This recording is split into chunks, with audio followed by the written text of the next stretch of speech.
What's up, Sam Fam? Hey y'all, so we're back today with another 1520 Tuesday. We have some special guests with us today. NAACP Unit 6816. 6816.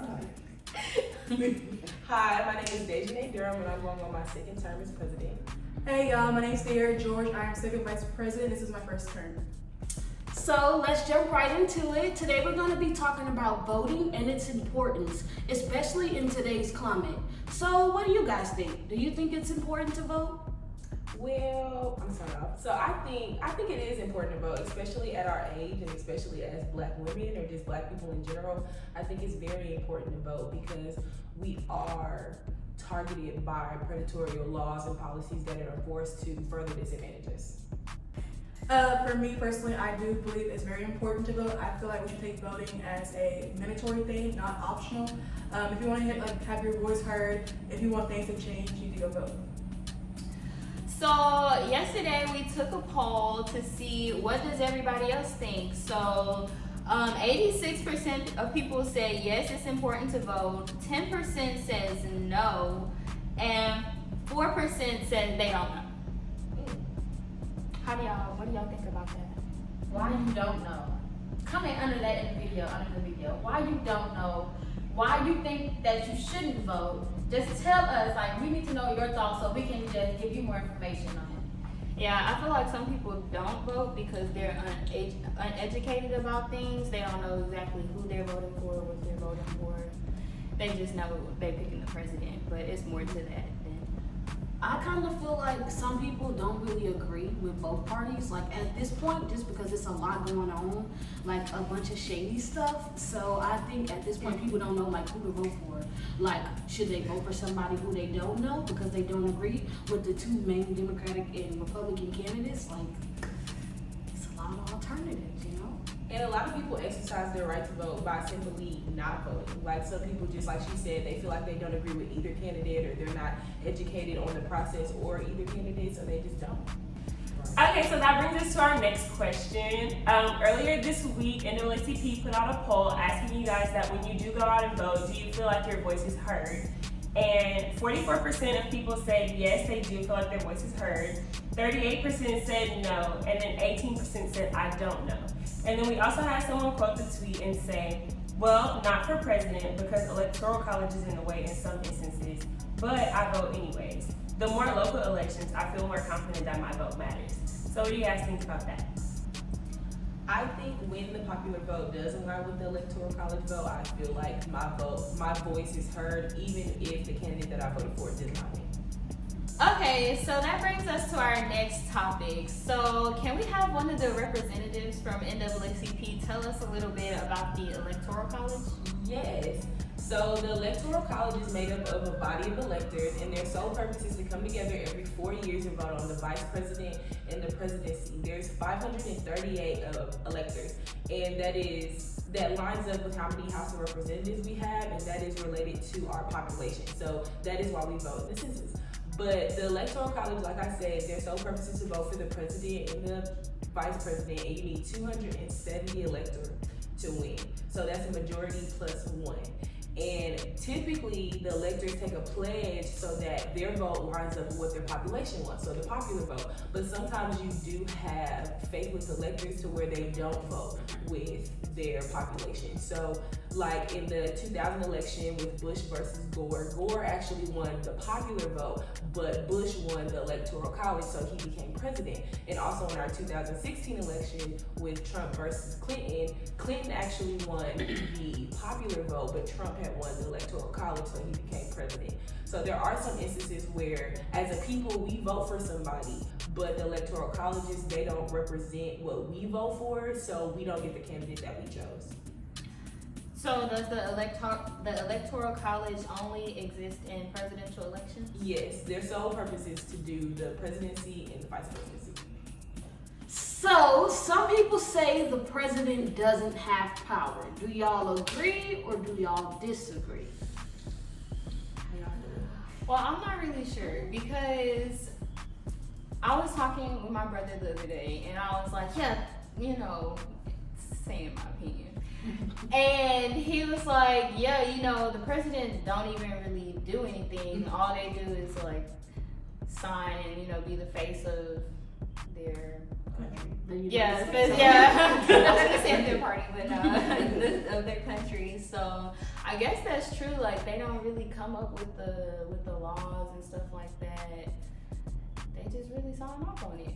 I kind of agree because I feel like Trump, like, he don't really do much of anything except tweet. Like, I guess he can sign off on it, but he don't really come up with his own ideas or like, oh, I think that, like, he don't do anything. So I don't really think, I kind of agree. Yeah, I feel like a lot of the stuff that's presented to the president, like, isn't his, like she said. So it's basically like him. It's not, I feel like he don't even approve or deny. Like, it come to him approve or deny, and he just gotta, you know, sign off on it, yes, to make sure it's okay. But I feel like everything that's presented to him is already set and done. He just gotta put that last little oomph in it. Right. Well, just like in any government, everybody plays their role. So while a lot of people see the presidency and it's such this big role so far removed from everyday people, we think that, oh, like what he does doesn't really affect us directly. But within his role, there's a lot of little things that he's capable of doing or he has the power to do that does affect us. Like, for instance, the power of appointment. We may not see the direct effects of what the president actually does, what he or she does, but like, for instance, we talk about loan forgiveness. That's a big thing in today's debates and stuff like that. And the president appoints the Secretary of Education. You know, we talk about, like, for instance, a few years ago, we got the right to where people of same sex could marry each other. You know, that's something that we've been fighting for a while. The president doesn't directly decide that, but he appoints justices who come together on the Supreme Court and they decide that. So while we may not see the effects of the decisions every day that happen that the president makes, we see the effects of those decisions of the people that he appoints. Girl, just piece some of these clips together. What It is sounded good. Direct democracy? Well, there's two types of democracies. There's one democracy where we speak what we want to say, but then somebody represents us. That's what we have now, representative democracy. And then there's a direct democracy where we all come together and every single vote counts. But then there's complications with it. In a direct democracy, if everybody gets a voice, we never come to a consensus. There's some people who just say whatever they want to, but their vote has to count. And then the representative democracy, we're putting our faith in the people that are supposed to represent us, that they're going to say what we want to say, but then we also run the risk that they may not say what we want to say. They may say whatever they want to say, because at the end of the day, they got their own opinions. You know, we may say Hillary, they may say Trump. That's what they need, y'all. All right, y'all. So when it comes to voting, 2/3 of the population actually believes that their vote does not matter, so 1/3 actually votes. Okay.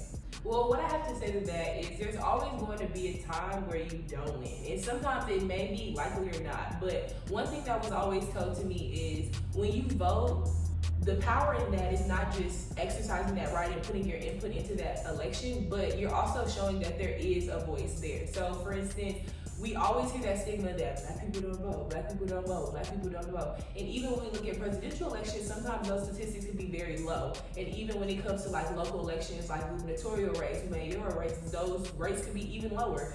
But that's not always true. So for instance, in the Georgia gubernatorial race, where we had one of the first black women run, Stacey Abrams, over 90% of black women and black men came out to vote. Now, did she win? No. But what that also shows is that there is a voice there. You know, there are constituents there that you have to serve.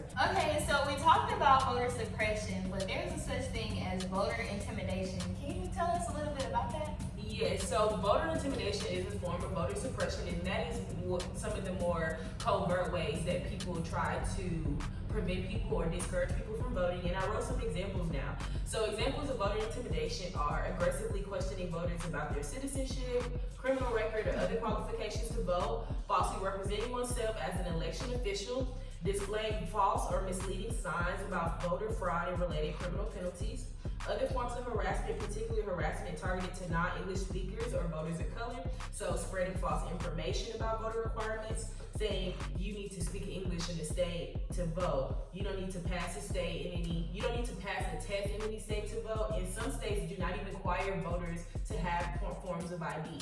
So it's very important that when you go to vote that you are aware of these rights, so that when people are putting you in a position to be like, oh, you can't vote because you don't speak English, you can say, excuse me, because it's like, you don't have to. And if you know these rights, then you are able to exercise your vote more efficiently, because there are people out there that specifically target voters of color to make sure that we don't vote, to suppress us, to intimidate us. What is he doing, sir? If you experience voter intimidation in a state, you can give a sworn statement to a poll worker that you satisfy the qualifications to vote in your state, and then proceed to cast a ballot. To report intimidation to the Election Protection Hotline, you call 1-866-RVOTE. Report intimidation to your local election officials, and their offices will be open on all election days. Okay, with everything going on with police brutality, Black Lives Matter, the pandemic that we're in, how does voting help us? Okay, so voting helps you get your point across and have your ideas heard. So a lot of people here defund the police and abolish the police. So defund the police is redirecting funds to other departments such as health, housing, and education.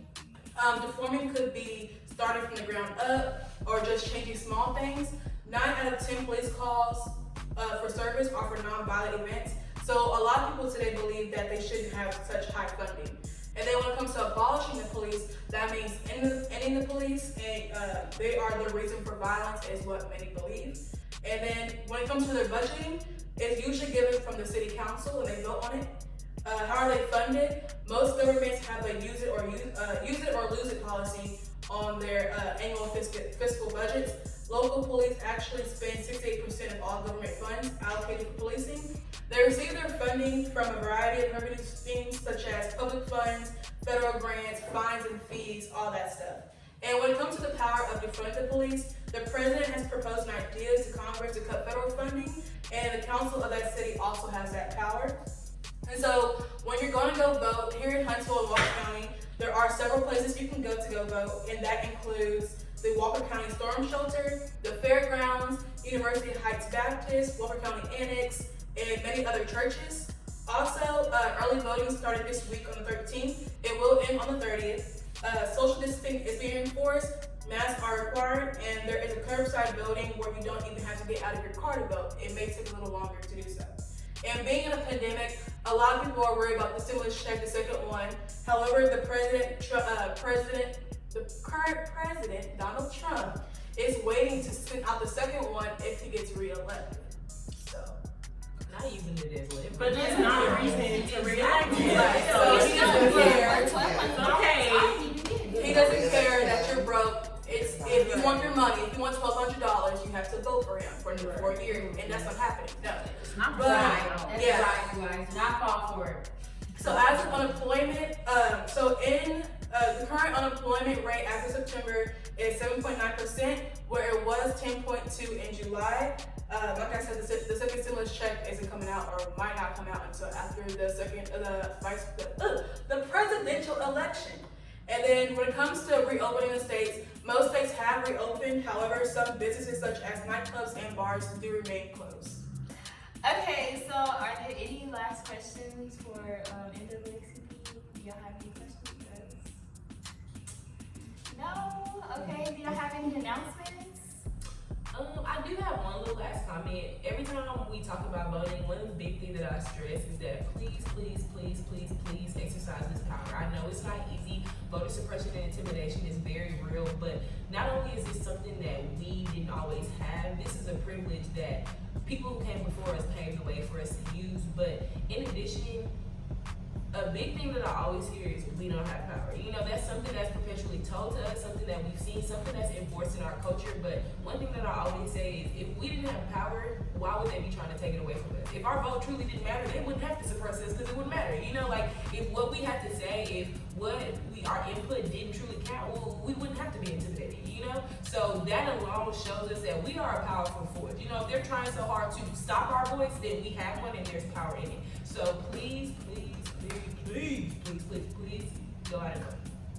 And march to the polls, you know, to kind of alleviate that voter suppression and intimidation. NAACP is having a march to the polls as we do every election year, November 3rd. More information coming from that soon and every single Thursday, live at 5. You know where to be. Well, we would like to thank y'all for joining us today. We hope y'all had a good time, and we'll